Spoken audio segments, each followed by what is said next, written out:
सामने देखिएगा, सामने देखिएगा। और इसमें देखिएगा कैमरा ऊपर वाइड करो।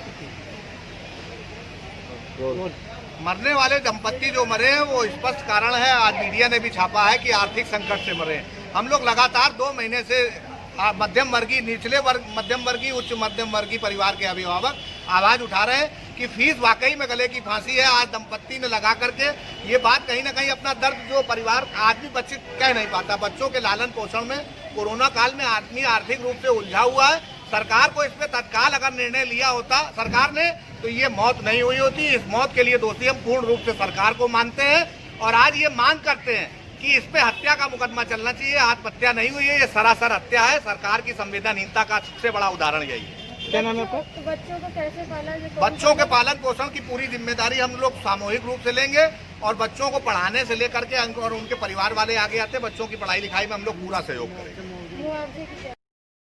अब सीधी सी मांग है, अब बच्चों का भविष्य जो है वो सरकार को देखना चाहिए। सरकार की जवाबदेही जिम्मेदारी बनती है। सरकार को आकर के बच्चों, पहली जिम्मेदारी तो सरकार की बनती है इस लोकतांत्रिक प्रक्रिया में, संवैधानिक प्रक्रिया में।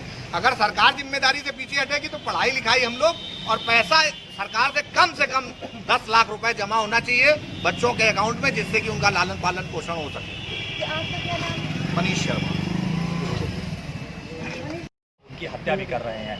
एक अभिभावक द्वारा जब अपने बच्चे की फीस नहीं दी गई, एक अभिभावक ने जब बच्चों की फीस नहीं दी तो उस अभिभावक ने आज फांसी लगा ली है। हमारी मांग है कि निजी विद्यालय, सरकार व जिला प्रशासन के विरुद्ध हम हत्या का मुकदमा पंजीकृत कराएंगे, क्योंकि ये आत्महत्या नहीं है, ये पूरी तरीके से ये हत्या है। अब हमारी मांग ये है कि जो बच्चे हैं उनके 1 करोड़ रुपए उनको सरकार उनके बच्चों के फिक्स डिपॉजिट करे, उनके परिवार के अभिभावकों को सरकारी नौकरी दे। एवं मेरे द्वारा घोषणा की जा रही है कि दोनों बच्चों की शिक्षा का खर्च मैं वहन करूंगा। मैं राकेश मिश्रा, अखिल भारतीय पीड़ित अभिभावक महासंघ का अध्यक्ष, और हमारे भाई इसके बारे में और बताएंगे। मरने वाले दंपत्ति जो है, आराम से बताइए। ये सामने देखिएगा, सामने देखिएगा। और इसमें देखिएगा कैमरा ऊपर वाइड करो।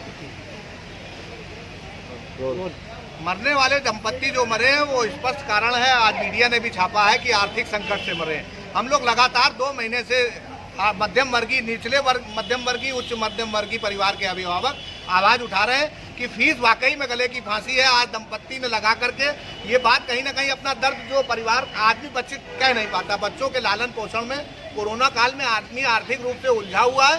सरकार को इसमें तत्काल अगर निर्णय लिया होता सरकार ने तो ये मौत नहीं हुई होती। इस मौत के लिए दोषी हम पूर्ण रूप से सरकार को मानते हैं और आज ये मांग करते हैं कि इस पे हत्या का मुकदमा चलना चाहिए। आत्महत्या नहीं हुई है, ये सरासर हत्या है। सरकार की संवेदनहीनता का सबसे बड़ा उदाहरण यही है। क्या नाम है आपका? बच्चों को कैसे पाला? बच्चों के पालन पोषण की पूरी जिम्मेदारी हम लोग सामूहिक रूप से लेंगे और बच्चों को पढ़ाने से लेकर के और उनके परिवार वाले आगे आते, बच्चों की पढ़ाई लिखाई में हम लोग पूरा सहयोग करेंगे। अब सीधी सी मांग है, अब बच्चों का भविष्य जो है वो सरकार को देखना चाहिए। सरकार की जवाबदेही जिम्मेदारी बनती है। सरकार को आकर के बच्चों, पहली जिम्मेदारी तो सरकार की बनती है इस लोकतांत्रिक प्रक्रिया में, संवैधानिक प्रक्रिया में। अगर सरकार जिम्मेदारी से पीछे हटेगी तो पढ़ाई लिखाई हम लोग और पैसा सरकार से कम 10 लाख रुपए जमा होना चाहिए बच्चों के अकाउंट में, जिससे कि उनका लालन पालन पोषण हो सके। आपका क्या नाम है? मनीष शर्मा। बच्चे की फीस नहीं दी गई, एक अभिभावक ने जब बच्चों की फीस नहीं दी तो उस अभिभावक ने आज फांसी लगा ली है। हमारी मांग है कि निजी विद्यालय, सरकार व जिला प्रशासन के विरुद्ध हम हत्या का मुकदमा पंजीकृत कराएंगे, क्योंकि ये आत्महत्या नहीं है, ये पूरी तरीके से ये हत्या है। अब हमारी मांग ये है कि जो बच्चे हैं उनके 1 करोड़ रुपए उनको सरकार उनके बच्चों के फिक्स डिपॉजिट करे, उनके परिवार के अभिभावकों को सरकारी नौकरी दे। एवं मेरे द्वारा घोषणा की जा रही है कि दोनों बच्चों की शिक्षा का खर्च मैं वहन करूंगा। मैं राकेश मिश्रा, अखिल भारतीय पीड़ित अभिभावक महासंघ का अध्यक्ष, और हमारे भाई इसके बारे में और बताएंगे। मरने वाले दंपत्ति जो है, आराम से बताइए। ये सामने देखिएगा, सामने देखिएगा। और इसमें देखिएगा कैमरा ऊपर वाइड करो।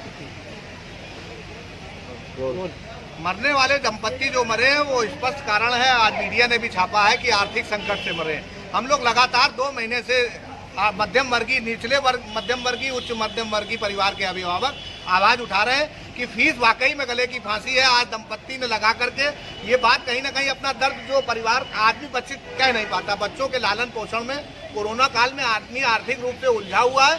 सरकार को इसमें तत्काल अगर निर्णय लिया होता सरकार ने तो ये मौत नहीं हुई होती। इस मौत के लिए दोषी हम पूर्ण रूप से सरकार को मानते हैं और आज ये मांग करते हैं कि इस पे हत्या का मुकदमा चलना चाहिए। आत्महत्या नहीं हुई है, ये सरासर हत्या है। सरकार की संवेदनहीनता का सबसे बड़ा उदाहरण यही है। क्या नाम है आपका? तो बच्चों को कैसे पाला जाए? बच्चों के पालन पोषण की पूरी जिम्मेदारी हम लोग सामूहिक रूप से लेंगे और बच्चों को पढ़ाने से लेकर के और उनके परिवार वाले आगे आते हैं, बच्चों की पढ़ाई लिखाई में हम लोग पूरा सहयोग करेंगे। मुआवजे की क्या? अब सीधी सी मांग है, अब बच्चों का भविष्य जो है वो सरकार को देखना चाहिए। सरकार की जवाबदेही जिम्मेदारी बनती है। सरकार को आकर के बच्चों पहली जिम्मेदारी तो सरकार की बनती है इस लोकतांत्रिक प्रक्रिया में, संवैधानिक प्रक्रिया में। अगर सरकार जिम्मेदारी से पीछे हटेगी तो पढ़ाई लिखाई हम लोग और पैसा सरकार से कम 10 लाख रुपए जमा होना चाहिए बच्चों के अकाउंट में, जिससे कि उनका लालन पालन पोषण हो सके। आपका क्या नाम है? मनीष शर्मा।